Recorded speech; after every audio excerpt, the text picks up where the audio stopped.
Vamos falar agora sobre o futuro de uma empresa pública federal que surgiu em meio a grandes expectativas, depois gerou muitos debates sobre a sua viabilidade e no governo anterior, governo federal na gestão de Jair Bolsonaro, entrou em liquidação. Eu falo do CEITEC, o Centro Nacional de Tecnologia Eletrônica Avançada, tem sede aqui em Porto Alegre, na Zona Leste, na Estrada João de Oliveira Remião. E tem um novo diretor do CEITEC, Augusto Gadelha. Bem-vindo, bom dia. Bom dia, como vai? Tudo bem? Tudo bem. Bom, a pergunta que se faz é se essa empresa pública ela vai ser realmente liquidada ou se ela tem chance de voltar a operar. O que o senhor já pode adiantar? O governo atual, ao assumir, já vinha com o compromisso de tentar reverter o processo de liquidação. Agora, para tal, há realmente a necessidade de um estudo, de uma análise sobre as possibilidades e as perspectivas de crescimento da empresa, caso ela venha a atuar novamente de forma normal.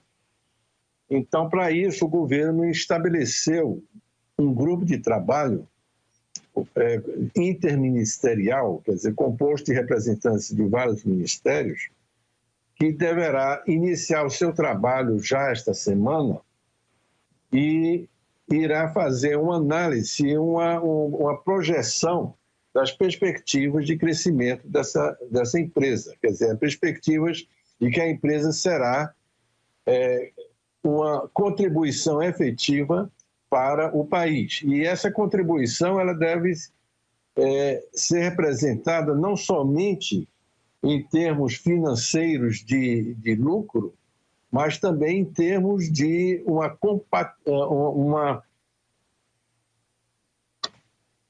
treinamento e fazer com que recursos humanos extremamente qualificados sejam gerados no país, ou seja, que a gente possa realmente fazer com que haja uma competência nacional na área de semicondutores. E com isso, a gente poder atrair empresas de todo o mundo, empresas também nacionais, investimentos da área do setor privado, para esse setor de semicondutores, de microeletrônica. Então, essa é a missão do CEITEC desde a sua origem. Ela não é apenas uma empresa para gerar produtos necessariamente atendendo a uma fatia de mercado, se bem que isso é importante para que ela tenha rendimentos e com isso se sustente, mas também para formar uma competência nacional na área de semicondutores.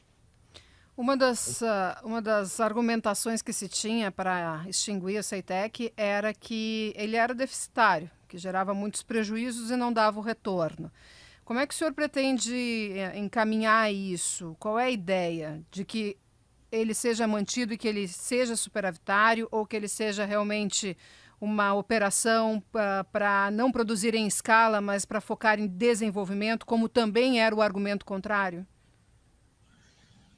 Não há realmente um desejo de a gente não produzir e não ser superavitário. O objetivo é que a gente possa também ser superavitário, para que, inclusive, a gente possa financiar os projetos de formação de recursos humanos e pesquisa.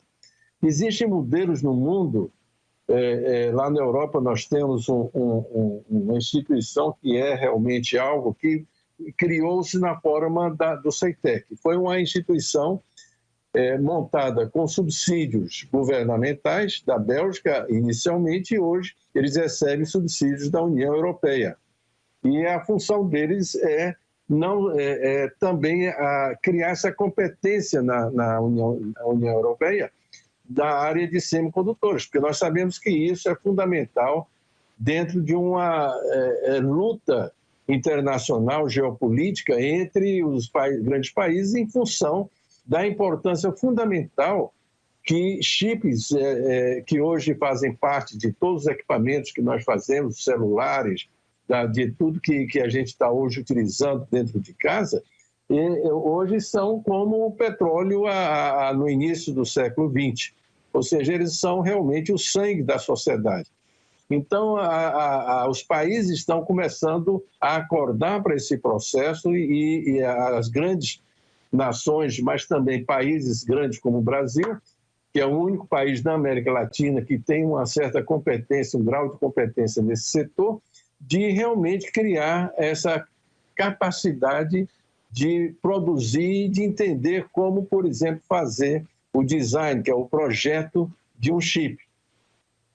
Sempre que há necessidade de se fazer alguma tarefa, alguma ação específica, você tem que projetar um chip específico para aquela ação. Nós não podemos realmente depender de outros locais do mundo para nos fornecer algo que a gente queira utilizar aqui no país.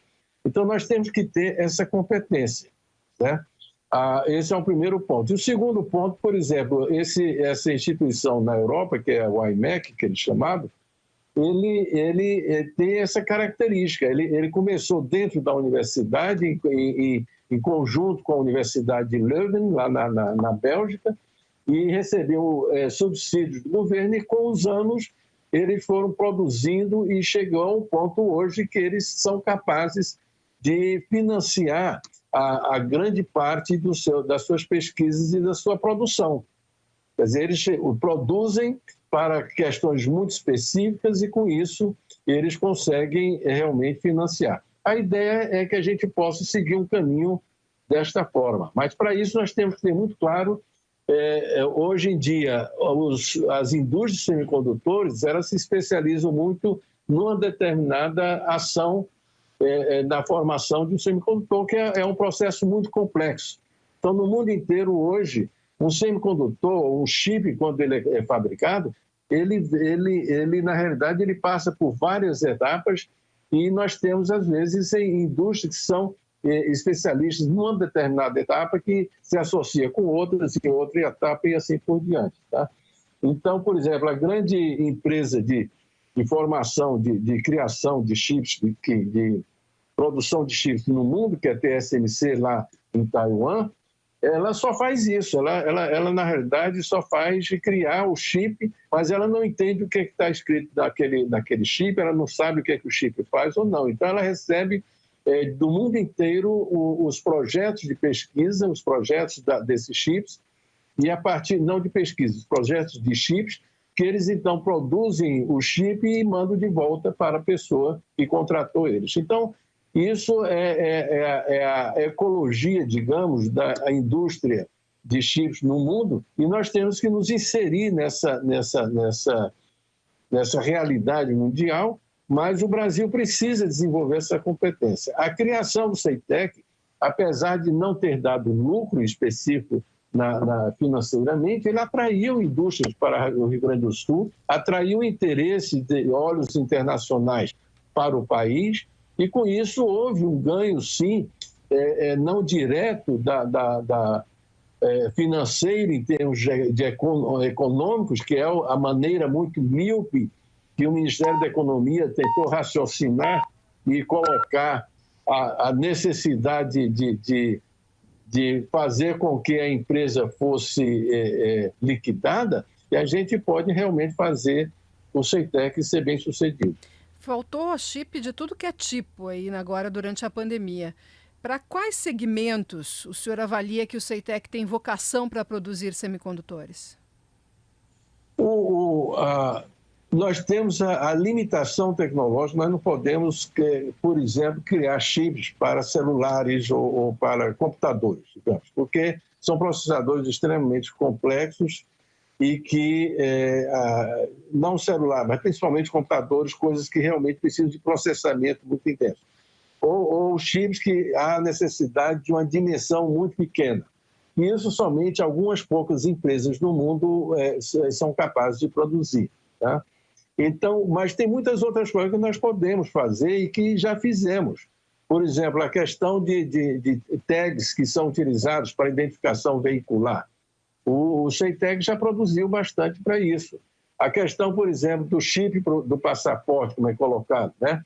Isso daí nós produzimos um chip para o passaporte. Não houve a continuidade por causa da Casa da Moeda em ter um acerto com o CEITEC no passado. Eu não sei os detalhes, porque eu não estava aqui na época, mas eu participei dos primeiros contatos com a Casa da Moeda, e a ideia era que o CEITEC fosse produzir o chip que hoje é utilizado nos passaportes de todo brasileiro. Então, isso nós temos como condições de fazer isso. O chamado chip de identificação de gado, por exemplo, que o pessoal chamava de chip do boi, mas ele tem hoje o chip Pampa, que é uma evolução do chip do boi, é algo que também tem uma utilidade muito grande para o país, porque ele dá um controle bastante eficiente de todo o nosso gado, né?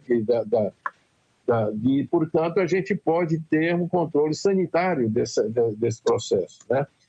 Então, isso daí são áreas que a gente pode certamente pleitear em participar dentro do mercado, tá? E temos competência para isso. O CEITEC, ele é capaz de criar todos os processos, desde o design até o encapsulamento, como é chamado, quer dizer, a parte final, e de testes, que é a parte final do processo, e passa, inclusive, pelo chamado front-end, que é quando realmente a gente coloca o desenho, o chip na lâmina. Só que esse processo, que é o mais complexo, que é o de front-end, é o que nós até hoje não conseguimos fazer. Professor Augusto César Gadelha Vieira, novo gestor, novo diretor do Centro Nacional de Tecnologia Eletrônica Avançada, o CEITEC, com sede em Porto Alegre. Muito obrigado, um bom dia. Bom dia. Um abraço. Igualmente, obrigado.